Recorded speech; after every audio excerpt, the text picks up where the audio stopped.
অমলকান্তি আমার বন্ধু। স্কুলে আমরা একসঙ্গে পড়তাম। রোজ দেরি করে ক্লাসে আসতো, পড়া পারতো না। শব্দরূপ জিজ্ঞেস করলে এমন অবাক হয়ে জানালার দিকে তাকিয়ে থাকতো যে দেখে ভারী কষ্ট হতো আমাদের।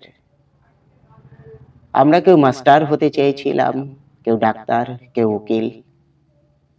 অমলকান্তি সেসব কিছু হতে চায়নি। সে রোদ্দুর হতে চেয়েছিল।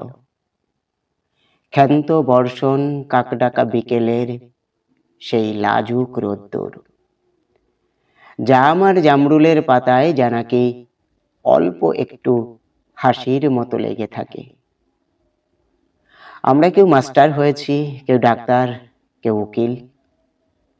অমলকান্তি রোদ্দুর হতে পারেনি। সে এখন অন্ধকার একটা ছাপা কারখানায় কাজ করে।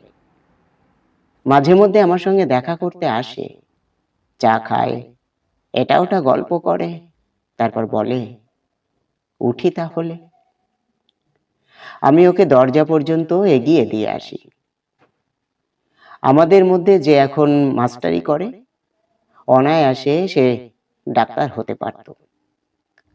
যে ডাক্তার হতে চেয়েছিল, উকিল হলে তার এমন কোনো ক্ষতি হতো না।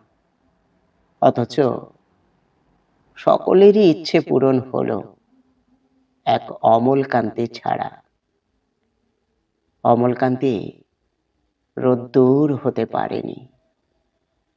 সেই অমলকান্তি রোদ্দুরের কথা ভাবতে ভাবতে ভাবতে ভাবতে যে একদিন রোদ্দুর হতে চেয়েছিল।